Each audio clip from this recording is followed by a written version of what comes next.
ఇది దొంగ మ్యాండేట్, ప్రజలు ఇచ్చిన మ్యాండేట్ కాదు అనటంలో అసలు అర్థం ఉందంటారా? ఏ రోజైతే ఫార్మ్ 20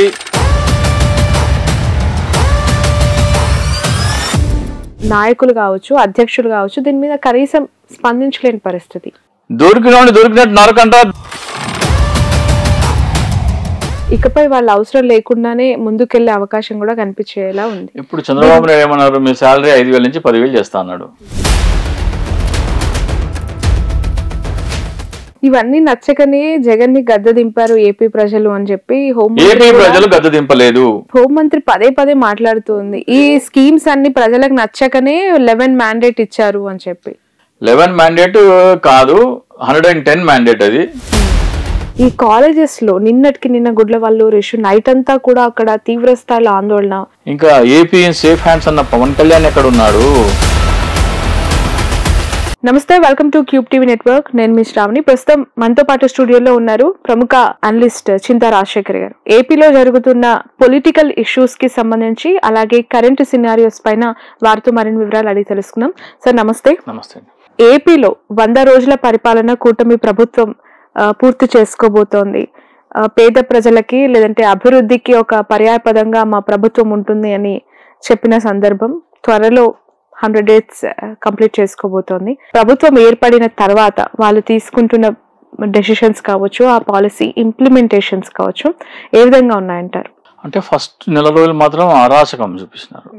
నరకం అంటే ఏంటో చూపిస్తున్నారు ఆంధ్రప్రదేశ్ ప్రజలకి, విపక్ష నాయకులకి, ఎస్పెషల్లీ విపక్ష పార్టీల అభిమానులకి. అంటే ప్రజాస్వామ్యంలో గొంతెత్తకూడదు, మొత్తం మా కంట్రోల్లో ఉండాలి అని భయభ్రాంతులకు గురి చేసి భయానక వాతావరణం సృష్టించి వాళ్ళ కంట్రోల్లో పెట్టుకోవడానికి ఒక ప్రయత్నం అయితే చేసినారు. ఆ తర్వాత ఒకటి పెన్షన్ లేదో, మనకి వృద్ధాప్య పెన్షన్ ఏదైతే ఉంటుందో అది అరియర్స్తో సహా మొత్తం అన్నమాట ప్రకారం ఇచ్చారు. ఇక ఆ తర్వాత మిగతా అంశాల దగ్గరికి వస్తే అమ్మఒడి కానీ, లేకపోతే రైతుకి ఇవ్వాల్సిన డబ్బులు కానీ, ఇన్పుట్ సబ్సిడీ కానీ, లేకపోతే రకరకాల సోషల్ వెల్ఫేర్ స్కీమ్స్ ఏదైతే వైసీపీ ప్రభుత్వం ఇచ్చిందో దానికంటే పెంచి ఇస్తామని చెప్పి, ఒక విద్యార్థికి వైసీపీ ఇస్తే మేము ఇంట్లో ఎంతమంది ఉంటే అంతమందికి ఇస్తామని చెప్పి, 1,500 నిరుద్యోగ వృద్ధి ఇస్తామని చెప్పి, ఇవన్నీ చెప్పిన తర్వాత అది ఎక్కడ ఆచరణకైతే కనపడట్లేదు.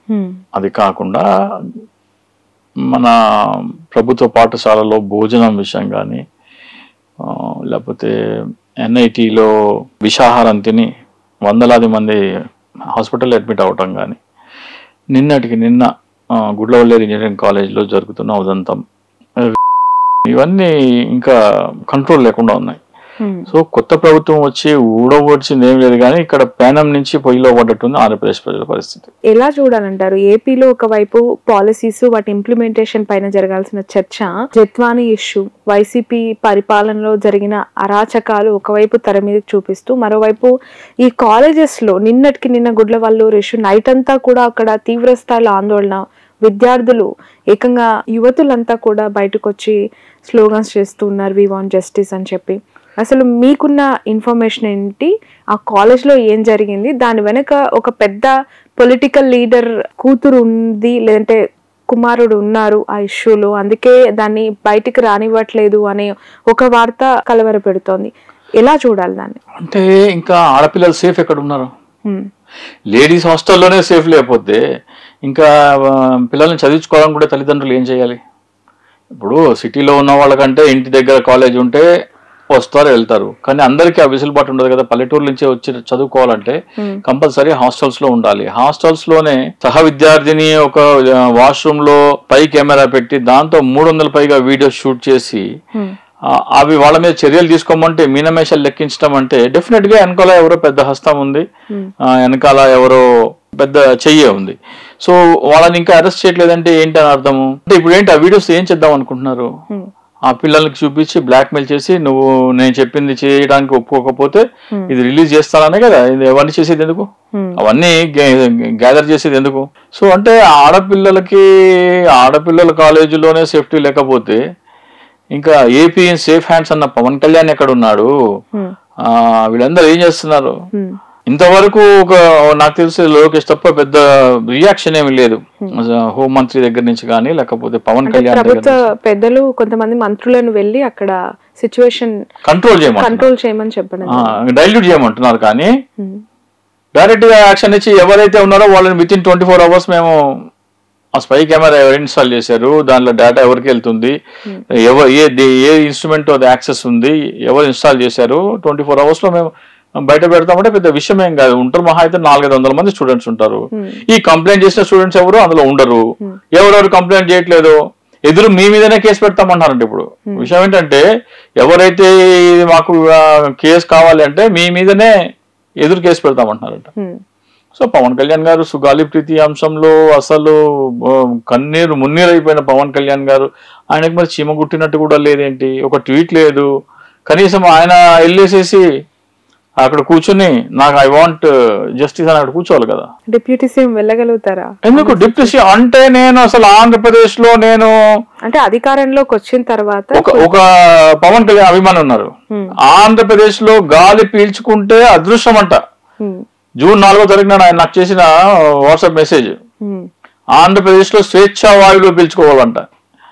ఆయన ఏరోనాటికల్ ఇంజనీర్ పవన్ రాజ్ అని, ఏరోనాటికల్ ఇంజనీర్ పవన్ కళ్యాణ్ కి ఎంత అభిమానం అంటే ఒకసారి వచ్చి గుడ్లవల్లేరులో స్వేచ్ఛా వాయువులు పీల్చుకోమని చెప్తున్నా పవన్ కళ్యాణ్ గారిని. మరి సేఫ్ హ్యాండ్స్ అని సాయిధరం తేజ్ అన్నారు కదా, ఏపీ సేఫ్ హ్యాండ్స్ అని.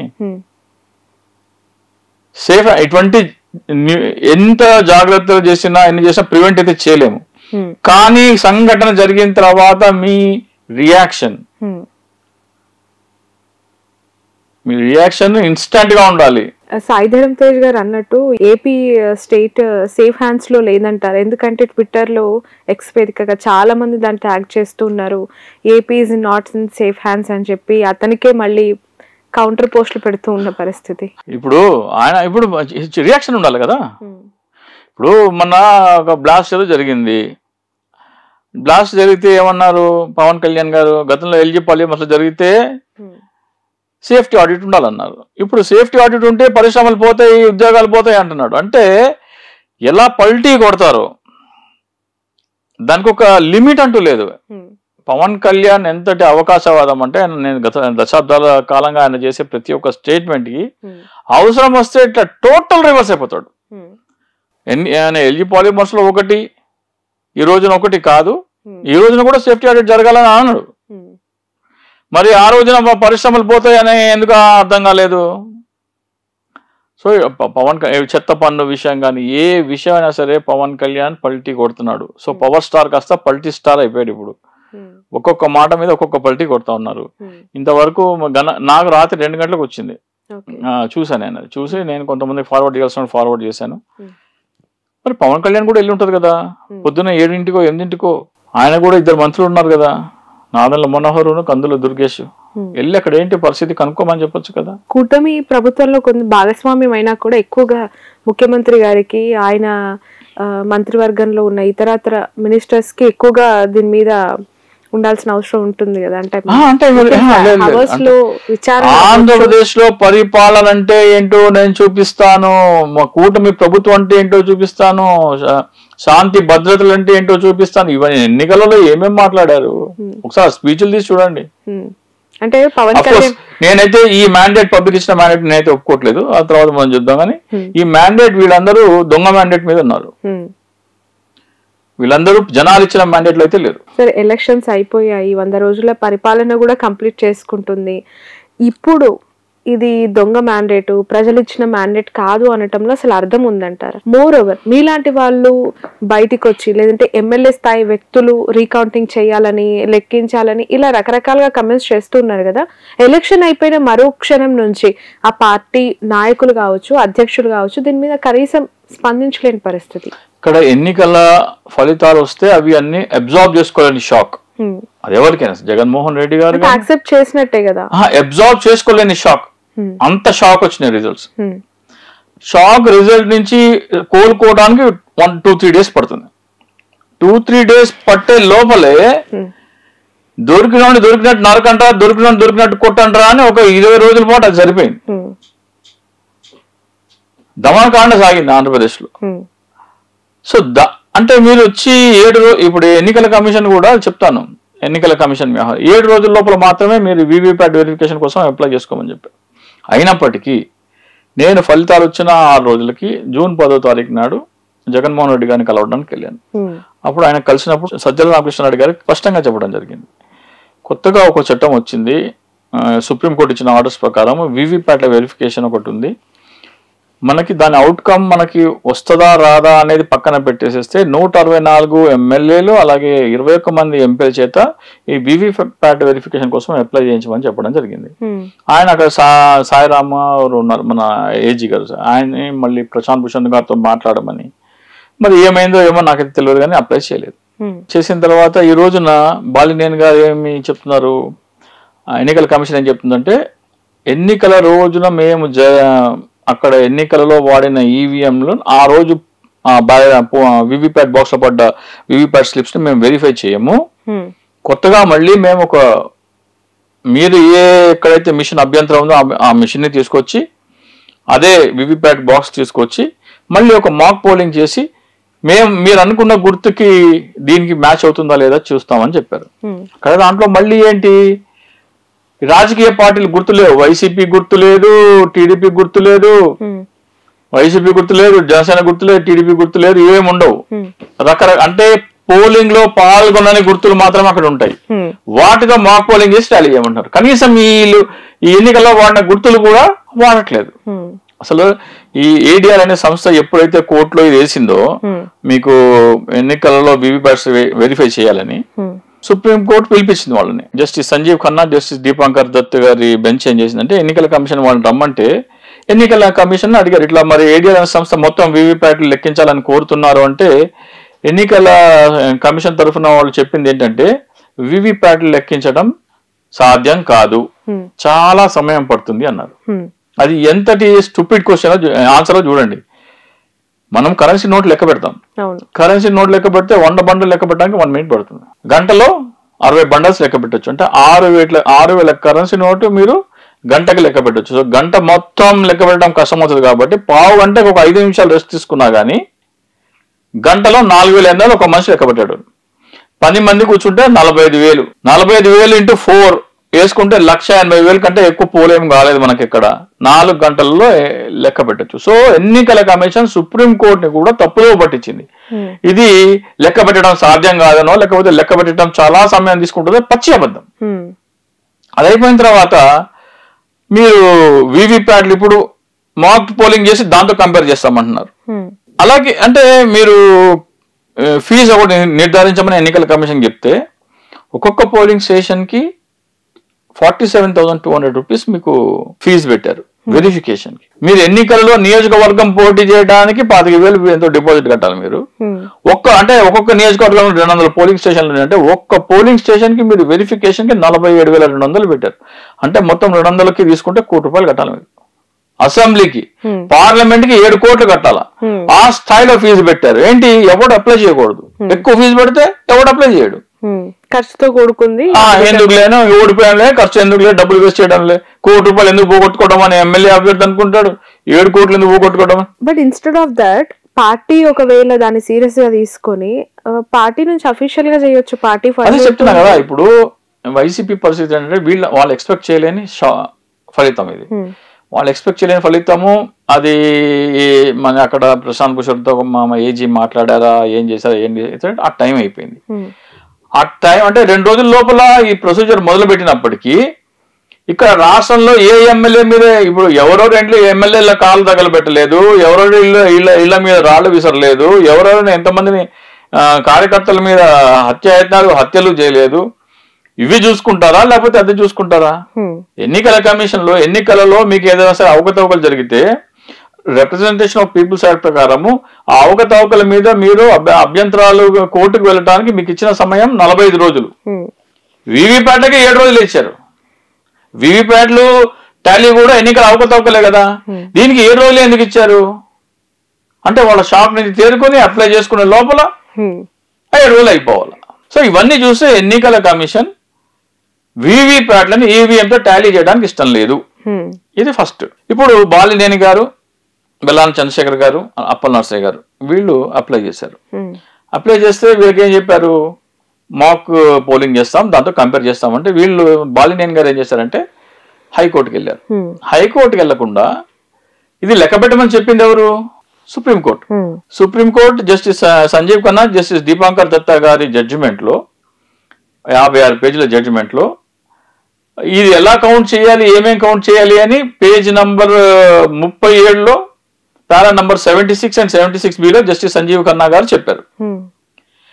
ఇది ఎందుకు చేయాలి అనేది అంటే మీ ఎన్నికలలో పోలైన ఓట్లకి లెక్కించిన ఓట్లకి ఎటువంటి తేడా లేకుండా చూడాల్సిన బాధ్యత ఎన్నికల కమిషన్ అని చివరి పారాలో పేజ్ నంబర్ 56 పారా నంబర్ 37లో జస్టిస్ దీపాంకర్ దత్తా గారు చెప్పారు. సో ఈ రెండు పట్టుకొని సుప్రీంకోర్టుకి వెళ్ళి మీరు ఇచ్చిన ఆర్డర్ ఇది, వీళ్ళు చేస్తున్నది ఇది కోర్టు ధిక్కరణ case, contempt of court case వేయాలని నేను చెప్తున్నాను. అంటే ఇంకా ప్రొసీజర్ నడుస్తూనే ఉంది. ఈ కంటెంప్ట్ ఆఫ్ కోర్ట్ కేసు వీళ్ళు వేయడంతో పాటు మన పొరుగు రాష్ట్రం ఒరిస్సాలో బిజు జనతాదళకు చెందిన దీపాలి దాస్ అనే జార్సుగూడ ఎమ్మెల్యే అభ్యర్థి, ఆమె కూడా 13 నియోజకవర్గాల్లో అసెంబ్లీ నియోజకవర్గాల్లో చేయాలని చెప్పారు. అలాగే కాంగ్రెస్ చెందిన హర్యానాలో ఈ 2, హర్యానాలో కర్నాల్ ఒకటి, ఫరీదాబాద్ ఒకటి, ఛత్తీస్గఢ్ లో కాంకేర్ అని ఒక ఊరు, ఇక్కడ 3 లోక్సభ అభ్యర్థులు, అలాగే డిఎండికి చెందిన ఒకళ్ళు, వీళ్ళందరినీ కలుపుకొని కంటెంప్ట్ ఆఫ్ కోర్ట్ వేస్తే ఈజీ అవుతుంది కదా. ఇన్ని పార్టీలు కలిసి వస్తుంది, బీజేపీ కలిసి వస్తుంది, మీకు కాంగ్రెస్ కలిసి వస్తుంది, డిఎండికే విజయకాంత్ పార్టీ డిఎండికే అంటే అది కలిసి వస్తుంది. సో ఇన్ని మీకు కలిసి వచ్చినప్పుడు ఇక్కడ వైసీపీ ఇన్ని కలిసి వచ్చినప్పుడు ఆ పని చేయడంలో ఇంకా ఎందుకు అలసత్వం వస్తుందో నాకైతే తెలియదు.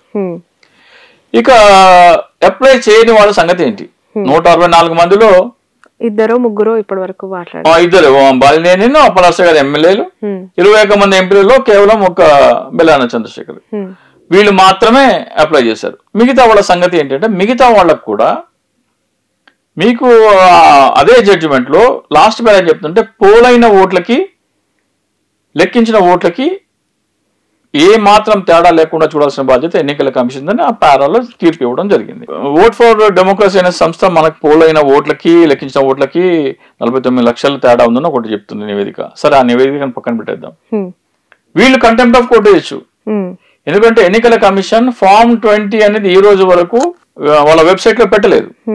ఈ ఫామ్ 20 అనేది ఏంటంటే ఎన్నికల కౌంటింగ్ ప్రక్రియలో ఒక్కొక్క మిషన్ మనం లెక్క పెట్టిన తర్వాత ఆ మిషన్ లో ఏ పార్టీకి ఏ ఓట్లు వచ్చినాయి అనేది మొత్తం దాంట్లో ఉంటుంది.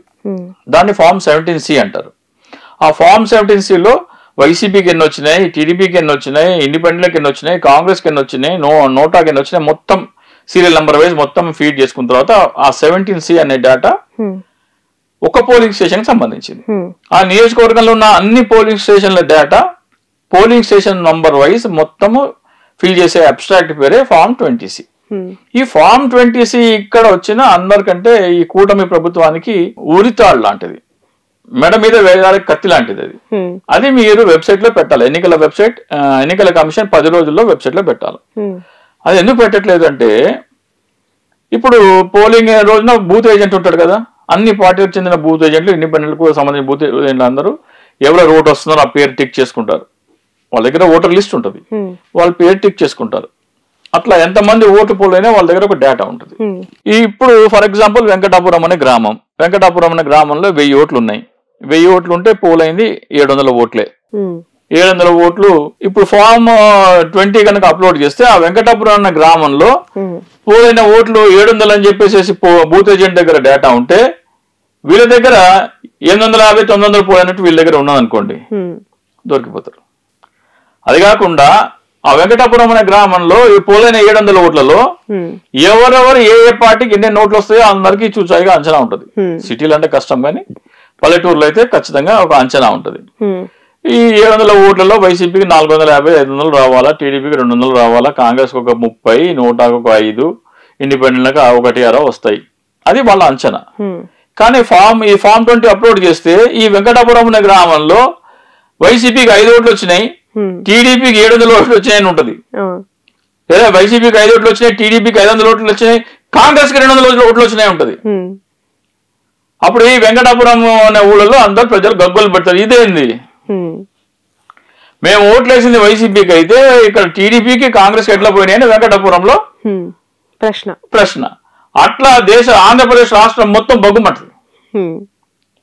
ఏ రోజైతే ఫామ్ 20 మీరు అప్లోడ్ చేసినారు ఆ రోజున కూటమికి బతుకు బస్ స్టాండ్. బతుకు బస్ స్టాండ్ అది చెప్తున్నారు. ఎప్పుడు జరిగే అవకాశం ఉందంటారు? వీళ్ళు కంటెంప్ట్ ఆఫ్ కోర్టు వేయాలా? ఎన్నికల కమిషన్ మీద మీరు ఇచ్చిన తీర్పు 26 ఏప్రిల్లో మీరు ఇచ్చిన తీర్పు చివరి పేరా ప్రకారము పోలైన ఓట్లకి లెక్కించిన ఓట్లకి తేడా ఉండకూడదు అనేది ఆ తీర్పులో చివరి పేరా. అది ఎప్పుడు మనము బేరీజ్ చేసుకుంటాము, ఎప్పుడు టాలీ చేసుకుంటాము? మీరు ఫామ్ 20 అప్లోడ్ చేస్తేనే. ఫామ్ 20 ఇప్పుడు మొత్తము 200 పోలింగ్ స్టేషన్లలో 1,80,000 పోలైన ఓట్లు ఉన్నాయి అని చెప్తున్నారు. నా దగ్గర పోలైంది 70%. మిగతా దగ్గర ఎక్కువ పోలైందేమో అని ప్రతి ఒక్క వాళ్ళు నా దగ్గర తక్కువ పోలయ్యి మిగతా దగ్గర ఎక్కువ పోలైందేమో అని వీళ్ళందరూ అనుకుంటా ఉంటారు. కానీ ఎప్పుడైతే ఫామ్ 20 మీరు పెట్టారో అప్పుడు అర్థం అవుతుంది ప్రతి నియోజకవర్గం స్కాన్ అనమాట. సో అప్పుడు దొంగలు బయటపడిపోతారు. ఒకనొక 2 కీలకమైన నియోజకవర్గాలలో నేను చెప్తున్నాను ఎన్నికలు రద్దు అవుతాయి. టాప్ 2 టాప్ 3లో ఆంధ్రప్రదేశ్ ఎన్నికలలో టాప్ 3 ఫేసెస్ లో 2 ఫేసెస్ ఎన్నికలు రద్దు అవుతాయి. అక్కడ ఏం జరిగిందంటే 1000 ఓట్లు ఉంటే పోలైన ఓట్లు 1200 ఉన్నాయి. అట్లా ఒక చోట 2 చోట్ల లేవు. 14, 15 నుంచి 20 దాకా ఉన్నాయి ఒక్కొక్క నియోజకవర్గంలో. 16, 15 పోలింగ్ స్టేషన్లలో మీకు 1000 ఓట్లు ఉంటే అక్కడ పోలైన ఓట్లు కౌంట్ చేసిన ఓట్లు 1200 ఉన్నాయి. ఇప్పుడు అవన్నీ రెక్టిఫై చేసుకోవాలి. ఫామ్ 20 మీరు తయారు చేయాలంటే అక్కడ ఆ 200 ఓట్లు ఎక్కడైతే ఎక్స్ట్రా ఉన్నాయో. బట్ ఇలా మనకు మీరు చెప్పడానికి మేము వినడానికి ప్రస్తుతానికి బాగుంటుంది. బట్ ఆన్ రికార్డ్ ప్రూవ్ చేయాలన్నా లేదంటే ఎలక్షన్ కమిషన్ కావచ్చు, కోర్ట్స్ కావచ్చు ఇన్వాల్వ్ ఉన్నా ఇది చాలా ప్రాసెస్ తో కూడుకున్న పని కదా. అప్పటికి గెలిచిన ఈ 5 ఏళ్ల కాలం కూడా ఇక్కడ విషయం ఏంటంటే మీరు ప్రాసెస్ చేయాలి కదా. మీరు మీరేమంటారో ఆధారాలు అడుగుతున్నారు. ఆధారాలు ఎవరి దగ్గర ఉన్నాయి? ఎన్నికల కమిషన్ దగ్గర ఉన్నాయి. ఆధారాలు నువ్వు వెబ్సైట్లో ఎందుకు అప్లోడ్ చేయట్లేదు? నువ్వు 10 days లో అప్లోడ్ చేయాల్సిన ఫామ్ 20 3 నెలలైనా కానీ ఎందుకు అప్లోడ్ చేయట్లేదు? అది నా ఆధారమే నువ్వు దాచిపెడుతున్నావు కదా. ఏ ఆధారం అయితే నేను ప్రామాణికంగా తీసుకొని ఎన్నిక తప్పు అని నిరూపించాలో ఆ ఆధారాన్ని నువ్వు దాచిపెడుతున్నావు. దాన్ని వైసీపీ చాలా స్ట్రైట్ ఫార్వర్డ్ గా అడిగే అవకాశం ఉంటుంది. క్వశ్చన్ చేసి ఎక్కడ నేను 2 days నుంచి చెప్తున్నా ఇలా చేయొచ్చు అని ఛానల్స్ కి వెళ్ళి చెప్తున్నాను. 2 days నుంచి నేను 1 week బ్యాక్ చెప్పాను కంటెంప్ట్ ఆఫ్ కోర్ట్ వేయాలని. నాకు ఒక ఎమ్మెల్యే గారు ఫోన్ చేశారు. ఏం మాట్లాడుతున్నావు, కంటెంప్ట్ ఆఫ్ కోర్ట్ దేని ఆధారంగా వేస్తావు అని అడిగారు. అప్పుడు చెప్పాను ఈ జడ్జిమెంట్ లో ఈ పేరా ప్రకారము ఇది చెయ్యాలి, ఎన్నికల కమిషన్ ఇది చేయలేదు. ఫామ్ 20 అప్లోడ్ చేస్తేనే పోలైన ఓట్లకి లెక్కించిన ఓట్లకి మాకు తేడా తెలుస్తుంది. పోలైన ఓటు ఇప్పుడు మీరు మొత్తము 1,80,000 ఓట్లు 90% ఓటు పోలింగ్ అయింది అంటున్నారు. ఒక చోట 98% పోలింగ్ అయింది అంటున్నారు. అక్కడ మీరు ఏ పోలింగ్ స్టేషన్ లో ఎక్కడ ఓట్లు ఎంత అయిందో తెలిస్తే గానీ అది బయటకు రాదు. ఫర్ ఎగ్జాంపుల్ ఒక చోట 70 అయింది, ఓటర్ లిస్ట్ ఉంటుంది వాళ్ళ దగ్గర. ఎవరు వచ్చి ఓటిస్తారో అందరు టిక్ పెట్టుకుంటారు. అవన్నీ టోటల్ చేస్తే వాళ్ళ దగ్గర 70 ఉన్నాయి. అనేమనుకుంటాడు మిగతా చోట ఎక్కువ అయిందేమో అనుకుంటాడు. అట్లా ప్రతి ఒక్కరు అట్లా అనుకుంటాడు. అది నువ్వు ఫామ్ 20 అప్లోడ్ చేస్తేనే అరే ఏంటి నా దగ్గర ఇంతే ఉన్నది, నా దగ్గర ఇంత ఎక్కువ చూపిస్తుంది ఎప్పుడు తెలుస్తుంది? ఫామ్ 20 పబ్లిష్ చేస్తేనే తెలుస్తుంది. ఫామ్ 20 ఎందుకు పబ్లిష్ చేయట్లేదు? సో ఇట్లా ఈ విధంగా ఇది కంప్లైంట్ అవ్వకుండా అరే అవును కదా మాకు ఇది తట్టలేదు అంటున్నారు వాళ్ళు. ఇప్పుడు ఎలా క్రాస్ వెరిఫై చేయాలి, రికన్సిలేషన్ ఎలా చేయాలి అనేది ఇప్పుడు చెప్పాను. ఇక వాళ్ళు దానికి వెళ్తారా లేదా అనేది వాళ్ళ ఇష్టం, అది వాళ్ళ చేతుల్లో ఉంది. కాకపోతే ఇండిపెండెంట్ అభ్యర్థి అయినా సరే ఇక్కడ మెయిన్ షర్మిల గారి పిక్చర్ లోకి వస్తారు. షర్మిల గారు ఎన్డీఏ ప్రభుత్వానికి వ్యతిరేకం. ఎన్డీఏ ప్రభుత్వం చేసిన అంటే ఇది ఎన్డీఏ అండదండలు లేకుండా ఏం జరగదు. ఇది ఎన్డీఏ ప్రభుత్వం ఆంధ్రప్రదేశ్ లో ఎన్నికలు ప్రహాసనంగా చేసింది, ఎన్నికలు ఈవీఎం ట్యాంపరింగ్ జరిగింది ఆమె ఎత్తుకుంటే గనక రాహుల్ గాంధీ గారికి బ్రహ్మాస్త్రం ఇచ్చిన అవుతారు. మేము గెలిచామా మేము ఓడిపోయామా సంగతి పక్క, పారదర్శకంగా ప్రజాస్వామ్యబద్ధంగా ఎన్నికలు జరగలేదు. బట్ పరోక్షంగా ఆమె కావాలనుకున్నది నెరవేరింది. అదే అంటున్నా. ఇప్పుడు ఇప్పుడు నేను చెప్పేది ఏంటంటే రాహుల్ గాంధీ కోసం పనిచేస్తుందా లేకపోతే చంద్రబాబు నాయుడు మోడీ కోసం పనిచేస్తుందా అనేది కాంగ్రెస్ పార్టీ అర్థం చేసుకోవాలి. అది ప్రత్యక్షంగా కనిపిస్తుంది, పరోక్షంగా ఆమె అక్కడ అధికార మార్పు కోరుకున్నారు. కరెక్టే. మీ రాహుల్ గాంధీ గారు ఎవరితో పోరాడుతున్నారు? బీజేపీతో పోరాడుతున్నారు. మీరు మరి ఇక్కడ ఎన్డీఏ ప్రభుత్వం ఇంత అవకతవకలు చేసే అధికారంలోకి వస్తే మీరు రాహుల్ గాంధీ లైన్ తీసుకుంటారా తీసుకుంటారా, చంద్రబాబు నాయుడు లైన్ తీసుకుంటారా? ఆబ్వియస్లీ రాహుల్ తీసుకోవాలి. మరి ఏం చేస్తున్నారు మీరు? ఆంధ్రప్రదేశ్ ప్రజలు ఆలోచించాలి, కాంగ్రెస్ పార్టీ ఆలోచించాలి. రాహుల్ గాంధీ గారి చేతికి బ్రహ్మాస్త్రం అందించే అవకాశం ఉంది. షర్మిల గారు కనుక ఆంధ్రప్రదేశ్ లో జరిగే Form 20 అప్లోడ్ చేయాలి, మేము కూడా పోటీ చేశాం కాబట్టి మేము కూడా కంటెంప్ట్ ఆఫ్ కోర్ట్ వేస్తాము. అభ్యర్థి వాళ్ళు కూడా అభ్యర్థులు పెట్టారు కదా, ఎక్కడెక్కడైతే మేము పోటీ చేశామో అక్కడక్కడ Form 20 పబ్లిష్ చేయాలని మేము కూడా కోర్టుకి వెళ్తామని షర్మిల గారు అనొచ్చు. ఇండిపెండెంట్ అభ్యర్థులు చేయొచ్చు ఆ పని, బిఎస్పీ చేయొచ్చు, కమ్యూనిస్టులు చేయొచ్చు, వీళ్ళందరూ చేయొచ్చు. Okay, right sir. Coming to the point, ఇప్పుడు గవర్నమెంట్ పథకాలన్నీ కూడా సాఫీగా ఇచ్చేస్తూ ఉన్నాము, ఎక్కడ ఎలాంటి ఇబ్బందులు రాకుండా పింఛన్స్ అవ్వచ్చు, ఇతరత్ర అనేక రేషన్ కి సంబంధించిన అనేక సరఫరా ఎక్కడ నిలిచిపోకుండా చేస్తున్నాము అని చెప్తున్నారు. సో ఈ ప్రాసెస్ లో ఎక్కడ వాలంటీర్లు అనేది తగలలేదు, ఇకపై వాళ్ళ అవసరం లేకుండానే ముందుకెళ్లే అవకాశం కూడా కనిపించేలా ఉంది. ఇప్పుడు చంద్రబాబు నాయుడు ఏమన్నారు, మీ శాలరీ 5,000 నుంచి 10,000 చేస్తా అన్నాడు. వాళ్ళు నమ్మారు. వాళ్ళకి ఇప్పుడు అసలు వాలంటీర్ వ్యవస్థ లేదు. ఇప్పుడు జన్మభూమి 2.0 తీసుకొస్తారు, 2.0 ఏదో చెప్తున్నారు ఆయన. ఆ జన్మభూమి వాళ్ళకి ఈ వాలంటరీ వాళ్ళ బాధ్యతలు అప్పచెప్పొచ్చు. నంబర్ 1.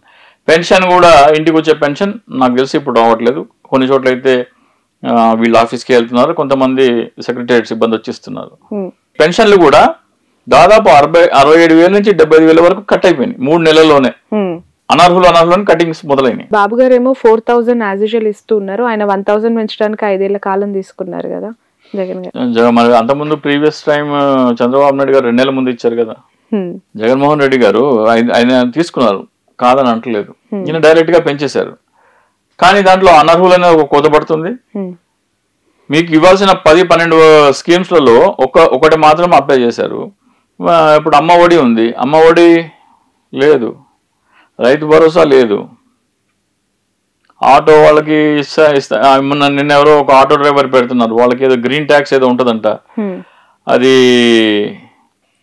1000 రూపాయలు పెంచేసాడు చంద్రబాబు నాయుడు. ఇవన్నీ నచ్చకనే జగన్ ని గద్దె దింపారు ఏపీ ప్రజలు అని చెప్పి ఏపీ ప్రజలు గద్దె దింపలేదు.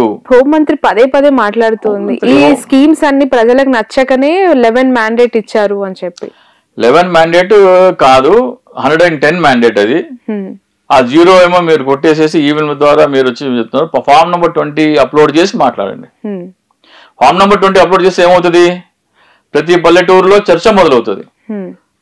ఎమ్మెల్యే వచ్చామనుకుంటే వయ్యా నీ Form 20 చూసి నీ వ్యవహారం చూసావు, నువ్వు ఎట్ట గెలిచావు మాకు తెలుసా, ఒక దొంగను చూసినట్టు చూస్తారు ఎమ్మెల్యే. ప్రజాస్వామ్య దేశం అని మాట్లాడుకుంటూ ఉంటాం. ఇక్కడ central governments, state governments, election commission యొక్క వర్క్ నేచర్ మనకు కనిపిస్తూనే ఉంటుంది. ఇది సాధ్యమంటారా సార్? ఇంత పెద్ద విక్టరీ అంటే మాటల్లో చెప్పలేని ఒక చరిత్ర వాళ్ళు క్రియేట్ చేసుకున్నాము అని చెప్పి, గతంలో ఎప్పుడు చూడని ఒక పెద్ద నెంబర్ ఫిగర్ ని వాళ్ళకి ఏపీ ప్రజలు ఇచ్చారు అని పదే చెప్తూ ఉన్న క్రమంలో 110 వైసీపీకి రావాల్సింది కూటమికి వచ్చిందని మీరు మాట్లాడుతూ ఉన్నారు. ఇప్పుడు బాలినేని శ్రీనివాస్ గారు నాకు మొత్తం 12 నియోజకవర్గాలు 12 పోలింగ్ స్టేషన్లలో వివిప్యాట్ లెక్క పెట్టాలి అని అడిగారు ఆయన. అఫ్ కోర్స్ తనకు అనుమానం ఉండొచ్చు, నియోజకవర్గ ప్రజలపైన నమ్మకము ఉండొచ్చు. లేదు, టేబుల్ మీద గుమ్మరిచ్చి ఒక్కసారి కాకపోతే 1000 సార్లు లెక్కేసుకోవా అనాలి. నాకు ఈవీఎం లో పోలైన ఓట్లకి దీనికి తేడా ఉందని నాకు అనుమానం ఉంది అని చెప్తే టేబుల్ మీద వివిప్యాట్లు గుమ్మరిచ్చి ఒక్కసారి కాకపోతే 1000 సార్లు లెక్కేసుకో, ఒక కెమెరా కాదు 1000 కెమెరాలు పెట్టుకో చుట్టుపక్కన లెక్క పెట్టు, అప్పుడు నమ్ముతాము మీకు 164 వచ్చినాయని. అది లెక్క పెట్టమంటే బుల్లెట్ కూడా దొరకకుండా వేగంగా పారిపోతున్నావు కదా పిరికి పొందలాగా. బుల్లెట్ కి వెనకాల ఎన్నికల కమిషన్ వెనకాల బుల్లెట్ ఫైర్ చేస్తే వివిప్యాట్ లెక్క పెడదామని ఆ బుల్లెట్ కంటే స్పీడ్ గా పరిగెడుతున్నారు. ఇది చాలు, కొంచెమైనా కామన్ సెన్స్ ఉన్నోడికి ఇది చాలు, ఇంతకంటే ప్రూఫ్ అవసరం లేదు. ఖచ్చితంగా నువ్వు Form 20 అప్లోడ్ చేయి. పల్లెటూరులోకి ఎమ్మెల్యే వెళ్ళలేడు, వైసీపీకి ఇది చెప్తున్నాను. ఇది ఒక మామూలు విషయం కాదండి. ఇదే మన భారతదేశంలో జరిగిపోయింది. కానీ ఇదే విదేశాల్లో అయితే దేశద్రోహం కేసు పెడతారు, దేశద్రోహం కేసు. దీని వెనకాల ఎవరున్నా సరే, దీని వెనకాల ఉన్న అధికారులు ఈవెన్ టుడే రాహుల్ గాంధీ గారిని కనుక సీరియస్ తీసుకుని ట్రీజన్ కేసు పెడతానంటే పోలింగ్ స్టేషన్ లో ఉన్న రిటర్నింగ్ ఆఫీస్ దగ్గర నుంచి ఎన్నికల కమిషనర్ వరకు అందరూ గజ వణుకుతారు. ఇదేంటంటే ప్రపంచంలోనే అతిపెద్ద ప్రజాస్వామ్య దేశం అనే పేరున్న భారతదేశానికి ఎన్నికల ప్రక్రియ ఒక ప్రహసనం అంటే మన దేశం తలెత్తుకోలేదు. రేపొద్దున్న ప్రపంచ దేశాల్లో ఐక్యరాజ్య సమితిలో వెళ్తే భారతదేశ ప్రధానమంత్రి తల దించుకుని నిలబడాల. ఎన్నికలలో మేము ఇలా ఇలా ఇలా చేస్తున్నామంటే. Sir, Nara Lokesh red book గురించి వినుంటారు. వైసీపీ వాళ్ళు బాగా భయపడుతూ ఉన్నారు ఈ రెడ్ బుక్ చూసి అని చెప్పి ప్రశ్నిస్తుంది. నిజంగా అనిపిస్తుందా వైసీపీ వాళ్ళలో? ఎందుకు అంతగా, అంటే తప్పు చేయనప్పుడు చాలా ధైర్యంగా ఉండాలి కదా, రెడ్ బుక్ చూసి భయం ఎందుకు వేస్తుంది అంటారు వైసీపీకి? వైసీపీకి భయం వేస్తుంది, వైసీపీ అని చెప్పినట్లేరుగా. అంటే పదే పదే రెడ్ బుక్ గురించి ప్రస్తావిస్తూ ఉంటారు, నారా లోకేష్ గారిని దానిపైన కౌంటర్స్ ఇస్తూ ఉంటారు. అవసరం అంటే ఆయన పాదయాత్రలో, యువగలం పాదయాత్రలో రెడ్ బుక్ పట్టుకొని చూపించుకుంటూ మాట్లాడి నేను ఒక్కొక్కటి పేరు రాసుకుంటున్నా అని చెప్పారు. అంటే వాళ్ళకి వ్యతిరేకంగా మాట్లాడిన వాళ్ళ పేర్లు రాసుకుంటారా, లేకపోతే చట్టానికి వ్యతిరేకంగా మాట్లాడిన పేర్లు రాసుకుంటారా? చట్టానికి వ్యతిరేకంగా మాట్లాడమే చట్టపరంగా చర్యలు ఎవరైనా తీసుకోవచ్చు. దానికోసం రెడ్ బుక్ ఏం మెయింటైన్ చేయాల్సిన అవసరం లేదు. సో ఇదేంటంటే మిమ్మల్ని భయభ్రాంతులకు గురి చేస్తామని చెప్పేసి చెప్పడం, బెదిరించడం, బ్లాక్మెయిల్ చేయటం. రీసెంట్ గా అల్లు అర్జున్ మెగాస్టార్ ఫ్యాన్స్ యొక్క రచ్చ స్టిల్ ఇంకా కొనసాగుతూనే ఉంది. ఎలా చూడాలంటారు? అంటే ఐ మీన్ బొలిశెట్టి గారు ఒక ట్విట్టర్ లో పోస్ట్ వేశారు, మళ్ళీ డిలీట్ చేయడం జరిగింది ఆయన పెట్టిన పోస్ట్ ని కూడా. నాగబాబు గారు, మన శ్రీనివాస్ గారు ఆయన కూడా ఒక ఫైరింగ్ ట్విట్టర్ లో ట్వీట్ చేసి డిలీట్ చేసేసారు. ఇక్కడ ఏంటంటే స్థానిక సంస్థలు అంటే కార్పొరేషన్ పదవులు పందేరం ఉందండి. నేను ఒకటి ఉన్నాను, నాకు మంచి పదవి కావాలి అని పవన్ కళ్యాణ్కి పదే పదే గుర్తు చేయాలి. పవన్ కళ్యాణ్ చిన్న చిన్న ఇట్లా మాట్లాడుకుని ఇట్లా ఇంటర్వ్యూలు ఇస్తే ఎందుకు గుర్తు చేసుకుంటాడు? రే నువ్వు పవన్ కళ్యాణ్ అని మొగోడువా, నువ్వు పుడింగివా అంటే పవన్ కళ్యాణ్ ఓ బోలిశెట్టి శ్రీనివాస్ ఈయనకి 10 మార్కులు, 10 out of 10 ఈయనకు మంచి పదవి ఇవ్వాలి. అట్లా ప్రతి ఒక్క జనసేన కార్యకర్త పవన్ కళ్యాణ్ దృష్టిలో పడడానికి చేసే ఒక స్ట్రాటజీ ఇది. మెగా కుటుంబానికి చెందిన వ్యక్తి లేదా చిరంజీవి గారి మేనల్లుడు ఆయన నంద్యాలలో ఒక అభ్యర్థికి క్యాంపెయిన్ చేయడం కోసం వెళ్తే అది పెద్ద తప్పు ఎట్లా అవుతుందండి? ఇలా ఏం తప్పు ఉంది అంటే జనసేన పార్టీలో పవన్ కళ్యాణ్ జనసేన పార్టీ పెట్టాడు కాబట్టి తన బంధువులు ఎవరు వెళ్ళి విపక్షాలకి ప్రచారం చేయకూడదా? అదే ఒక రూల్ అయితే తాను జీవితంలో ఒకానొక స్థానంలో కోవాలనుకుంటున్న దశలో చిరంజీవి నన్ను చేరదీసి యాక్టింగ్ స్కూల్కి పంపించి నటనలో మెళకువలు నేర్పించి గీతా ఆర్ట్స్ అనే సంస్థ ద్వారా ఒక సినిమా తీయించి తన మెగా అభిమానుల సపోర్ట్తో తనను ఒక పవర్ స్టార్ని చేసిన చిరంజీవి గారు 2014లో కాంగ్రెస్లో కేంద్ర మంత్రిగా ఉన్నప్పుడు నువ్వు జనసేన అని ఒక పార్టీ పెట్టి కాంగ్రెస్ కి బద్ధశత్రువు అనే తెలుగుదేశంలో పొట్టు పెట్టుకొని కాంగ్రెస్ హటావ్ దేశ్ బచావ్ అన్నావు. అంటే మా అన్నను ఓడించమని చెప్పావు. ఇక్కడ అల్లు అర్జున్ ఏమి పవన్ కళ్యాణ్ ఓడించమని చెప్పలేదు, పవన్ కళ్యాణ్ పార్టీని ఓడించమని చెప్పలేదు, నంద్యాలలో జనసేన అభ్యర్థి కూడా కాదు. ఎట్ట తప్పవుతుంది అంటే ఒకవేళ నా అల్లు అర్జున్ చేసింది తప్పైతే పవన్ కళ్యాణ్ చిరంజీవి చేసింది మహాపాపం. అది నువ్వు కుంటున్న టైంలో చేరదీసి నీకు ఒక జీవితం ప్రసాదించిన వ్యక్తి ఆయన పార్టీని ఓడించమని నువ్వు పిలిపించావు. అల్లు అర్జున్ చేసింది తప్పు అయితే పవన్ కళ్యాణ్ చేసింది మహాపాపం. ఫ్యాన్స్ వార్ ఏమో కానీ ఒక కుటుంబంలో ఈ అల్లు అర్జున్ ఆ రోజు వైసీపీ అభ్యర్థికి సపోర్ట్ చేసినందుకే ఈ స్థాయిలో రాద్ధాంతం జరుగుతుంది. ఇంకా ఏమైనా కారణాలు ఉన్నాయని అభిప్రాయం ఉందా మీకు? అంటే బ్యాక్ డ్రాప్ లో కొన్ని సినిమాల్లో సీన్ చూస్తే ఆ సినిమాలో ఒక డైలాగ్ ఏదో ఉంటది, అది పవన్ కళ్యాణ్ టార్గెట్ చేసినట్టు ఉంటది. అలాగే ఈ మన పుష్ప 1లో ఇట్లా చేతిలో రివాల్వర్ కాల్చుకొని ఇట్లా వేసుకొని నా బ్లడ్డే నా బ్రాండ్ అంటాడు. అంటే నాది మెగా బ్రాండ్ కాదు, నా రక్తం నా బ్రాండ్ అనేది అట్లా మనం ఇంటర్ప్రిట్ చేసుకోవచ్చు. అట్లా కొన్ని లోగుట్టుగా చెప్తా ఉంటారు సినిమా ఇండస్ట్రీలో. ఫర్ ఉదాహరణ మీరు చాలా ఫాలో అవుతున్నట్టున్నారు అల్లు అర్జున్ మూవీస్ డైలాగ్.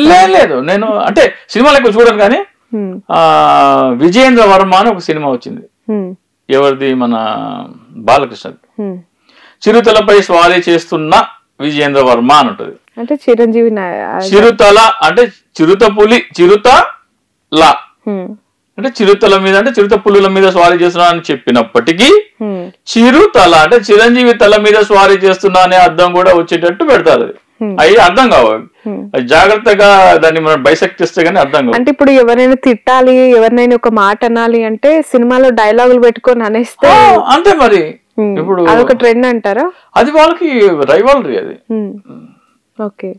ఇప్పుడు అంటే కౌగులించుకొని ఆహా షోలో ఒకళ్ళు ఇది చేసుకుంటున్నారు కానీ అలగా జనం శంకర జాతి జనం మా పెళ్ళామేమో మాయల మరాఠీ మాటలు మాట్లాడి అని ఎట్లా మర్చిపోతారు? వాళ్ళకంటే సిగ్గు లేకుండా మర్చిపోయి కౌగులించుకుంటున్నారు కానీ. రైట్. బొలిశెట్టి గారు రీసెంట్ గా కూడా ఒక మళ్ళీ స్టేట్మెంట్ ఇవ్వడం జరిగింది మీడియా ముందు. అల్లు అర్జున్ కి మా జనసేన పార్టీకి ఎలాంటి శత్రుత్వం లేదు, ఆయన మమ్మల్ని ఉద్దేశించి మాట్లాడాడు కాబట్టి నేను కూడా మాట్లాడాల్సి వచ్చింది, ఆయన మళ్ళీ ఏమైనా మాట్లాడితే నేను ఖచ్చితంగా కౌంటర్ ఇస్తా అంటున్నాను. అదేమన్నాడు? నువ్వు ఎందుకు అన్వయించుకుంటున్నావు? నాకు నచ్చితే నేను వెళ్తా అన్నాడు. ఎక్కడికైనా సరే ఇప్పుడు నేను ఇంటర్వ్యూకి వచ్చానండి, నేను నచ్చొచ్చానా నచ్చకుండా వచ్చానా? నేను బలవంతం తీసుకొచ్చారా? నాకు నచ్చితే నేను ఇంటర్వ్యూ చేస్తున్నా. అదే ఆయన సుకుమార్ గారి మిస్సెస్ ఏదో సినిమా ప్రొడ్యూస్ చేస్తే నాకు నచ్చితే నేను వస్తా అన్నాడు ఆయన. మీకెందుకు ఉలికిపాటు? అల్లు అర్జున్ కే ఫ్యాన్స్ లేరు, ఉన్నదంతా మెగా అభిమానులే అని చెప్పి ఒక స్టేట్మెంట్ ఇచ్చారు. ఒక స్టార్ హీరో, టాలీవుడ్ లో నెంబర్ 1 హీరోగా కొనసాగుతున్న అల్లు అర్జున్, ఎన్నో అవార్డ్స్ విన్ అయిన హీరో, కేవలం మెగా ఫ్యాన్స్ తోనే ఆయన స్టార్డమ్ అవ్వచ్చు, ఆయన గ్రోత్ అవ్వచ్చు కొనసాగుతుందంటారా? సపరేట్ ఒక ఫ్యాన్ బేస్ అంటూ అల్లు అర్జున్ ఫ్యాన్స్ ఎవరండి? ఈ ఫ్యాన్స్ చేతిలో ఏముంటది? వాళ్ళు ఏం చేయగలరు? వాళ్ళకు వాళ్ళు పెద్ద పుడింగి అని చెప్పుకుంటారు, వాళ్ళ ఐడెంటిటీ క్రైసిస్ లో వాళ్ళు ఉండి. అది వాస్తవంగా ఫ్యాన్ అనేవాడికి భయంకరమైన వ్యక్తి పూజ మానసిక రోగం. దాన్ని సైకియాట్రిస్ట్ భాషలో సెలబ్రిటీ వర్షిప్ సిండ్రోమ్ అంటారు. అబ్సెసివ్ కంపల్సివ్ డిజార్డర్, ఓసిడి అంటారు దాన్ని. ఆ మానసిక రోగాన్ని వాళ్ళు అట్లా చెప్పుకుంటారు. కానీ ఫ్యాన్స్ చేతిలోనే సినిమా హిట్ చేసి ఫ్లాప్ చేసేంత సామర్థ్యం ఉంటే చిరంజీవి రామ్ చరణ్ నటించిన ఆచార్య ఏమైందండి? వారం రోజులు నడవలేదు కదా. హిట్ చేయాలనుకుంటే వాళ్ళు హిట్ చేయాలి కదా. మరి పొద్దున్న లేస్తే ఈ ఎక్స్ లో మీ హీరో ఇదంటే మా హీరో ఇదని చెప్పి పొద్దున్న లేచినప్పటి నుంచి రాత్రి వరకు ఈ 15 రోజుల నుంచి అల్లు అర్జున్ మెగా ఫ్యాన్స్ మధ్య ఈ ఫైర్ ఇష్యూ ఏంటి, గొడవలు ఏంటి, ఒక రకమైన ఒక ఆంధ్రప్రదేశ్ లో ఇది ఒక భయంకరమైన మానసిక రోగం ఉందండి. మధ్యలో పవన్ కళ్యాణ్ ఫ్యాన్స్ కూడా. ఇప్పుడు ఆంధ్ర వాళ్ళ సినిమాకి 7-8 లక్షల మంది వచ్చారంట. ఎక్కడ ఆయన కపిల్ శర్మ షోలో జూనియర్ ఎన్టీఆర్ చెప్తున్నాడు, బాప్రే అంటున్నారు వాళ్ళు. అది మానసిక రోగం. అది తెలంగాణలో కూడా లేదు. ఎందుకంటే దిల్ రాజు ఏమన్నాడంటే ఏదైనా సినిమా ఫంక్షన్ పెట్టాలంటే తెలంగాణలో పెడితే మజా రాదు, ఆంధ్రాలో పెట్టాలి అన్నాడు. ఆ మానసిక రోగం, ఆ భయంకరమైన మానసిక రోగం వాళ్ళకే ఉంది. అది పోయి సైకియాట్రిస్ట్ దగ్గరికి వెళ్ళి కరెంట్ షాక్ పెట్టుకొని ట్రీట్మెంట్ తీసుకోవాల్సినంత మానసిక రోగం అది. అది వాళ్ళది గొప్ప అనుకుంటున్నారు. అది వాళ్ళ క్రియేటివిటీ, వాళ్ళ జీవితం, క్రియేటివ్ థింకింగ్, సృజనాత్మకత మొత్తం కోల్పోతున్నారు సినిమా వల్ల. ఆంధ్రప్రదేశ్ యువత వాళ్ళకి ఆంధ్రప్రదేశ్లో కొంతమంది సినిమా హీరోల జన్మదినాలు స్వాతంత్ర దినోత్సవం కంటే, గణతంత్ర దినోత్సవం కంటే ఘనంగా జరుపుతారు. సిగ్గుపడాల్సిన విషయం ఇది. ఈ సినిమా హీరోలు ఇది తప్పురా అని చెప్పరు. నా ఆడియో ఫంక్షన్ కి వచ్చి నేను కాలేజీ కొట్టి నీ సినిమా చూశానంటే శవాహ్ అంటున్నాడు. మా కాలంలో ఎవరైనా సరే చిన్నపిల్లలు స్కూల్ బ్యాగ్ తీసుకొని సినిమా థియేటర్కి వస్తే సినిమా థియేటర్లో అని కొడతారు. తీసుకెళ్లి ఏ స్కూల్లో ఆ స్కూల్లో టీచర్ కాపు చెప్తే ఆ టీచర్ కొడుతుంది. తర్వాత ఆ తల్లిదండ్రులు పిలిస్తే ఆ తల్లిదండ్రులు కోటింగ్. అంటే ఒక సినిమా క్లాస్ ఎగ్గొట్టి సినిమా చూడటం అనేది అంతటి నేరం. ఈ రోజు నా పిల్లోడు వచ్చి నేను కాలేజ్ ఎగ్గొట్టి నీ సినిమా చూశానంటే సినిమా హీరో శబాష్ అంటున్నాడు.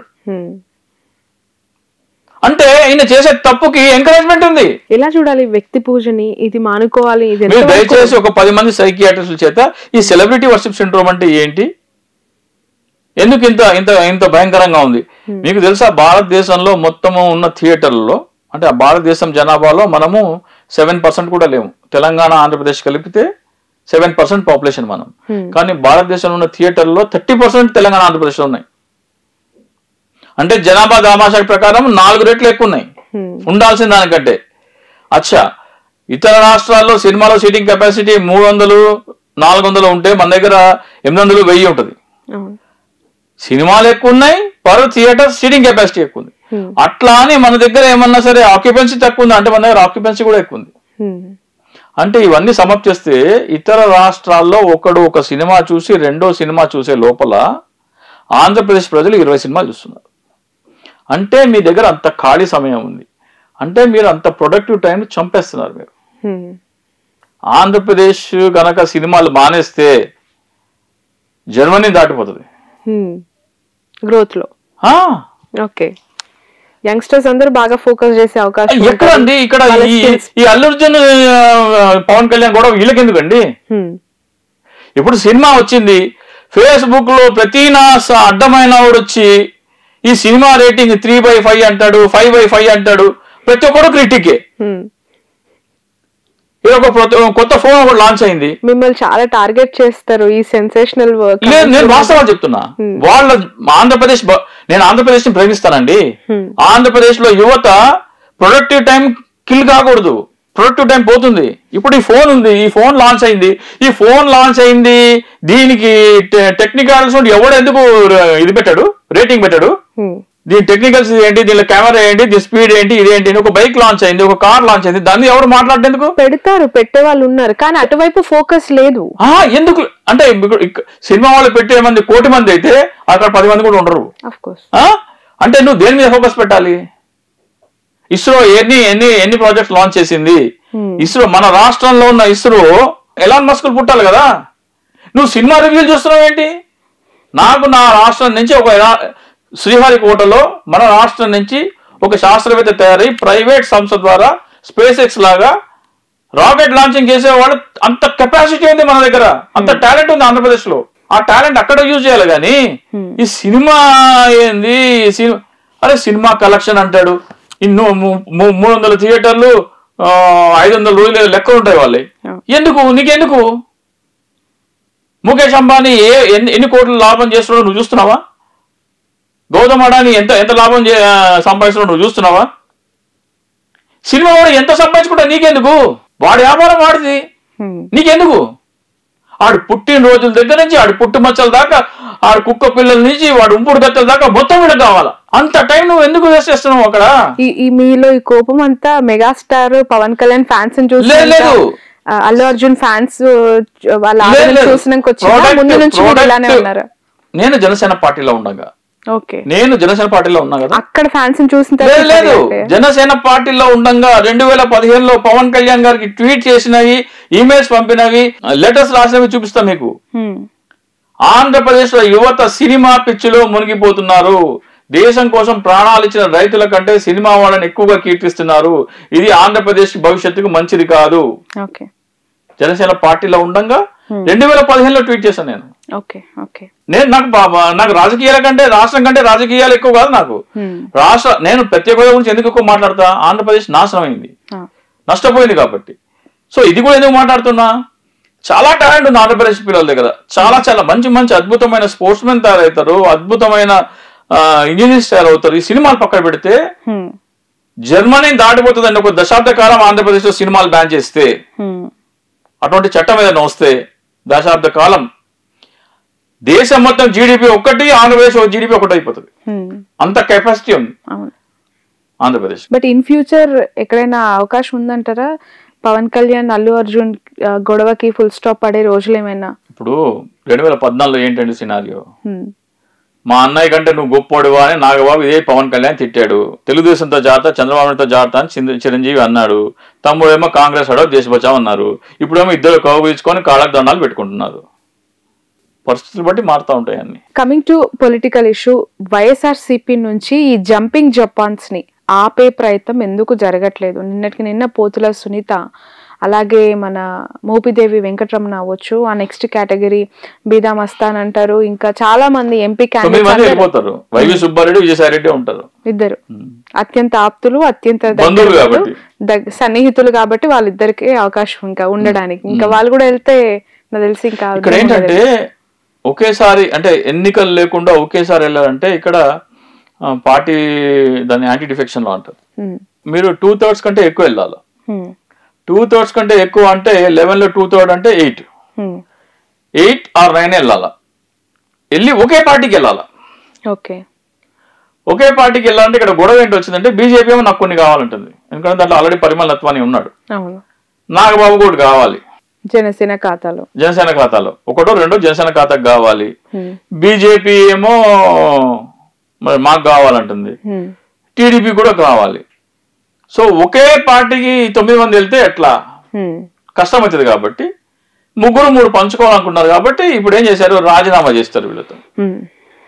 రాజీనామా చేయించి వీళ్ళకి ఎంతో కొంత ముట్ట చెప్పి ఏదో ఒకటి ముట్ట చెప్పి వీళ్ళని పక్కన పెట్టి వాళ్ళకి కావాల్సిన వాళ్ళు తెచ్చుకుంటారు.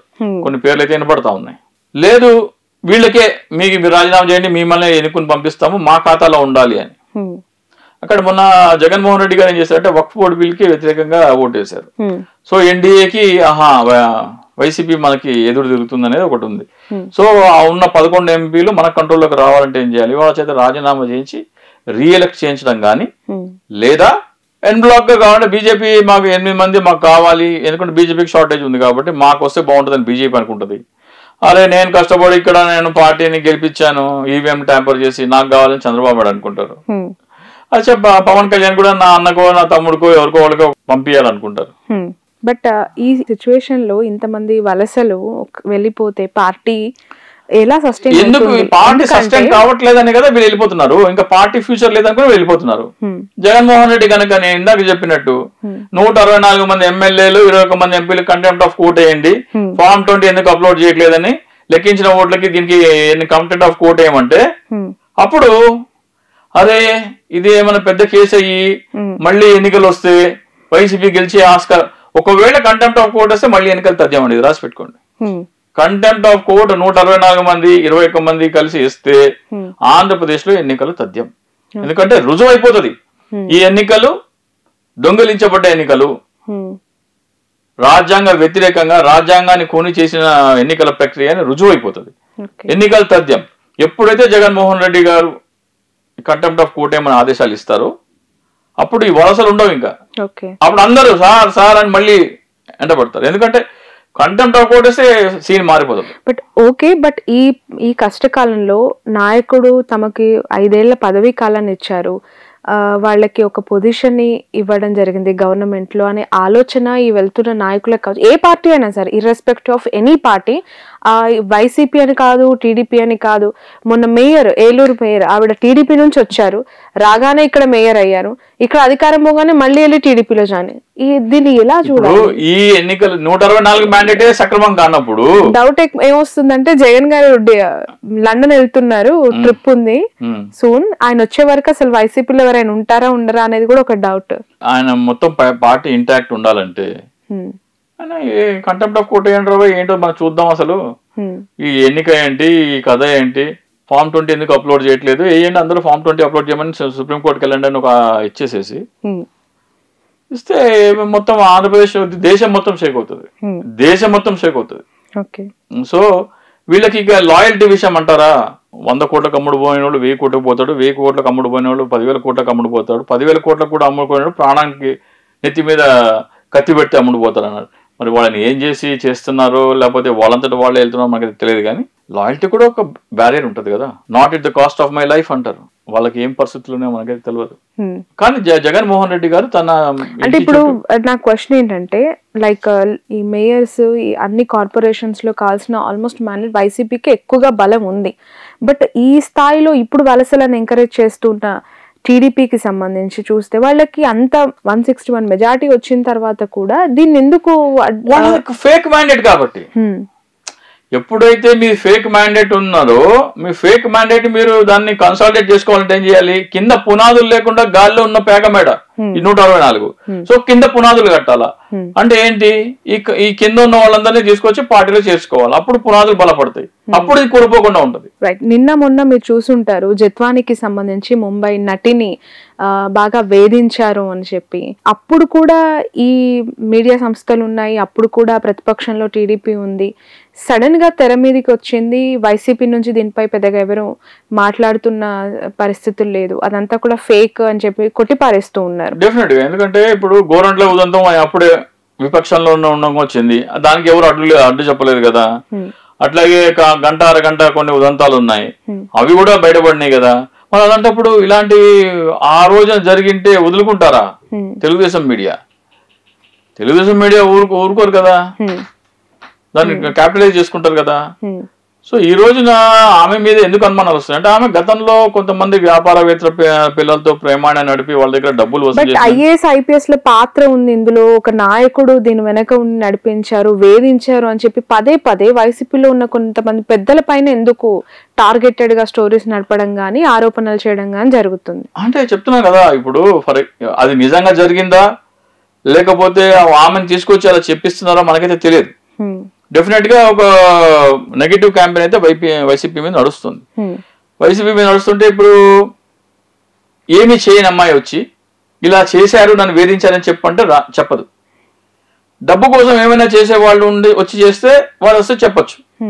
ఇది ఇటువంటి సంఘటనలు గతంలో ఆమె బ్యాక్గ్రౌండ్ చూస్తే అటువంటివి ఆమె డబ్బుల కోసము కొంతమందిని ట్రాప్ చేసి కోర్టులో కేసు వేసి వాళ్ళని వేధించిన ఇవన్నీ వార్తలు ఉన్నాయి. మరి వాటిలో కూడా వాస్తవాలు ఎంతనో మనకు తెలియదు. కానీ ఇవన్నీ చూస్తే ఫర్ ఎగ్జాంపుల్ పృథ్వీ ఉన్నాడు, పృథ్వీ ఉదంతం ఒకటి జరిగింది, గోరంట్ల ఉదంతం జరిగింది, ఆయన వాళ్ళకి ఎవరు సపోర్ట్ రాలేదు. అనంతబాబు గారి ఇష్యూ కూడా ఒకటి, అనంతబాబు ఇష్యూ కూడా ఒకటి. సో వాళ్ళకి ఎవరు సపోర్ట్ రాలేదు. కానీ ఇక్కడ ఆ స్థాయిలో ఆమె చెప్పే నిజమైన జనాలు వాళ్ళ పార్టీ వాళ్ళే నమ్మట్లేదు. బట్ ఈ మధ్య కాలంలో మీరు ఆంధ్రజ్యోతి పత్రిక చదివి ఉంటే ఆ ప్రధాన హెడ్లైన్సే టీడీపీలో ఉన్న నాయకుల యొక్క అక్రమాలు లేదంటే వాళ్ళు చేస్తున్న తప్పుల గురించి ప్రశ్నిస్తూ కథనాలు వస్తూ ఉన్నాయి. ఎలా చూడాలి ఆంధ్రజ్యోతి? లేదంటే అందులో పూర్తిగా ఆ టీం అంతా కూడా మారిపోయిందంటారా? ప్రతిపక్ష పాత్ర ఆంధ్రజ్యోతి పోషిస్తుందా అని ఒక డౌట్ వస్తుంది. నిన్న ఒక పెద్ద మనిషి ట్వీట్ చేశారు, పవన్ కళ్యాణ్ ట్యాగ్ చేస్తూ నెలకి 5 లక్షల రూపాయలు ఏదో బార్ అండ్ రెస్టారెంట్ వాళ్ళు కట్టాలి అని ఏదో డిమాండ్ చేసి, నాకు ఎన్నికలకి 80 కోట్లు ఖర్చు అయింది, నువ్వు నెలకి 5 లక్షలు కట్టాల్సిందే అని ఎవరి మీద చేస్తానని పవన్ కళ్యాణ్ ట్యాగ్ చేస్తూ చేశారు. జనసేన మాత్రమే చేసే తప్పులా కనపడింది ఆయనకి. ఇసుక దోపిడీ జరుగుతుంటే ఆయన కనపడట్లా. అంత విజిలెంట్ గా ఉన్న ఆంధ్రజ్యోతి జరిగితే మరి ఇసుక ఎక్కడ మాయమైపోతుంది? ఇసుక దోపిడీ జరుగుతుందని తెలుస్తుంది కదా మనకి, ఎందుకు ఆగట్లేదు? ఇసుక వైసీపీ కంటే 2000 ఎక్స్ట్రానే ఉంది కానీ తగ్గలేదని తెలుస్తుంది కదా, దానికి మెకానిజం ఏంటి? సో వార్తలు ఎందుకు వస్తున్నాయి, దాని వల్ల ప్రయోజనం ఏంటి అనేది కూడా చూడాలి మనకి. ఎవరికి, ప్రజలకి ప్రయోజనమా, పార్టీకి ప్రయోజనమా, ఎవరు లాభపడ్డారు అనేది కూడా చూడాలి మనం. టీడీపీ పార్టీ, జనసేన పార్టీ, ఈ కూటమి బీజేపీకి సంబంధించి మనం రోజు అనేక వార్తలు చూస్తూ ఉంటాం. కానీ చేరుతున్న వాళ్ళ ఇంట్రెస్ట్ జనసేన వైపు ఉంది అనే వార్తలు కూడా చూస్తూ ఉన్నాం. ఈ జనసేనలో చేరికలు అనేది అంటే పెద్ద పెద్ద లీడర్లు ఒకవేళ జాయినింగ్ స్టార్ట్ అయితే ఎలా ఉంటుంది ఆ కూటమి సస్టైనిటీ అనేది? నెక్స్ట్ 5 years డ్రైవ్ ఎట్లా ఉండబోతుంది అంటారు? నేను చంద్రబాబు నాయుడు దగ్గర నేర్చుకోవటానికి నేను సిద్ధపడుతున్నాను అంటే ఇప్పట్లో పవన్ కళ్యాణ్ ఇండివిజువల్ ఎంటిటీగా వచ్చే ఉద్దేశం అయితే ఏం లేదు. ఇంకా నేను చంద్రబాబు నాయుడు దగ్గర నేర్చుకోవడానికి సిద్ధపడుతున్నానంటే స్టూడెంట్ దశలోనే ఉన్నారు. సో గతంలో కూడా ఎన్నికల కంటే ముందు కనీసం 10 సంవత్సరాలు ఈ పొత్తుండాలి అన్నారు. సో 2029 ఎన్నికలు కూడా పవన్ కళ్యాణ్ ముఖ్యమంత్రి అయ్యే ఇదేమీ లేదు, అవకాశం లేదు, ఇంటెన్షన్ పవన్ కళ్యాణ్కి లేదు. నా సిద్ధాంతం ప్రకారం జనసేన పార్టీ పవన్ కళ్యాణ్ కాదు, అది వేరే థియరీ అసలు. దానికి నేను ఇవ్వాల్సిన దాన్ని నేను సబ్స్టాన్షియేట్ చేయడానికి బోల్డన్ని విషయాలు చెప్పగలను. కానీ మనము మాట్లాడుకుంటే ఆ దిశగా ఎటువంటి చర్యలు కూడా కనపడుతున్నట్టు లేవు. పవన్ కళ్యాణ్ తన బ్రాండ్ చూపించుకోవాలంటే ఫర్ ఎగ్జాంపుల్ నిన్న గుడ్డవల్లేరు ఉంది కదా, గుడ్డవల్లేరులో కందులు దుర్గేష్ వెళ్ళేసేసి అక్కడ ఏంటో విషయం చూడమని ఒక ప్యారలల్ గవర్నెన్స్ మీద ఒక విజిలెన్స్ లాగా ఉంటే ఆయన పట్ల జనాదరణ పెరుగుతుంది. అంతేగాని ఎల్జీ పాలిమర్స్ లో జరిగితే ఒక మాట, ఇప్పుడు అశోకం జరిగితే ఇంకో మాట మాట్లాడి చెత్త పన్ను వేసే ప్రభుత్వం చెత్త ప్రభుత్వం అని దానికంటే పెంచి జగన్మోహన్ చేసి ఈ రోజు వరకు తెలుగుదేశం చేసిందంటే జగన్మోహన్ రెడ్డి చేసిందే ఇంకొంచెం పెంచి చేస్తుంది. ఇస్తామన్న హామీలు కూడా ఏంటి, జగన్మోహన్ రెడ్డి చేస్తే శ్రీలంక అయిపోతుంది, వెనిజువేలా అయిపోతుంది అని చెప్పిన వాళ్ళు ఆయన రూపాయి ఇస్తే మేము 3 రూపాయలు ఇస్తామన్నారు. సో జగన్మోహన్ రెడ్డి పరిపాలన మీద ఆమోద ముద్ర వేసినారు ఒక విధంగా చెప్పాలంటే. జగన్మోహన్ రెడ్డి ఆయన విపక్ష నాయకుడు, ఆయనకి బద్ద వ్యతిరేకమైన చంద్రబాబు నాయుడుతో శభాష్ అనిపించుకున్నాడు. పొలిటికల్ అనాలిసిస్ చేస్తే ఏ కార్యక్రమాలు అయితే జగన్మోహన్ రెడ్డి చేస్తే అవి తీసి పడేశారో వాటినే ఎండోర్స్ చేశారు. ఇది కరెక్ట్ అన్నారు. థ్యాంక్ యూ సో మచ్ అండి చింతా రాజశేఖర్ గారు. మీరు చేస్తున్న ఈ ఫైట్ అంటే వీవీప్యాట్స్ కి సంబంధించి చాలా రోజుల నుంచి మీరు అనేక ఛానళ్లలో దీనిపైన మాట్లాడుతూ ఉన్నారు. బట్ ఆ ప్లాట్ఫామ్ ని ఎక్కువగా యూజ్ చేసుకోవాల్సింది, యూటిలైజ్ చేసుకోవాల్సింది ప్రతిపక్షంలో ఉన్న వైఎస్ఆర్సీపీ. ఆ నాయకుడు ఎలా స్పందిస్తారు, ఎట్లా ముందుకెళ్తారు? ఎందుకంటే మీరు మాట్లాడిన తర్వాత చాలా మంది ఎమ్మెల్యేస్ కి కూడా అనేక డౌట్స్ ఉన్నాయి. అఫ్ కోర్స్ నిన్న రోజా గారు కూడా అన్నారు ఇలాంటి మ్యాండేట్ వస్తుందని ఊహించలేదు, చాలా షాకింగ్ రిజల్ట్ ఇవి అని ఇప్పుడు కూడా డైజెస్ట్ చేసుకోవట్లేదు.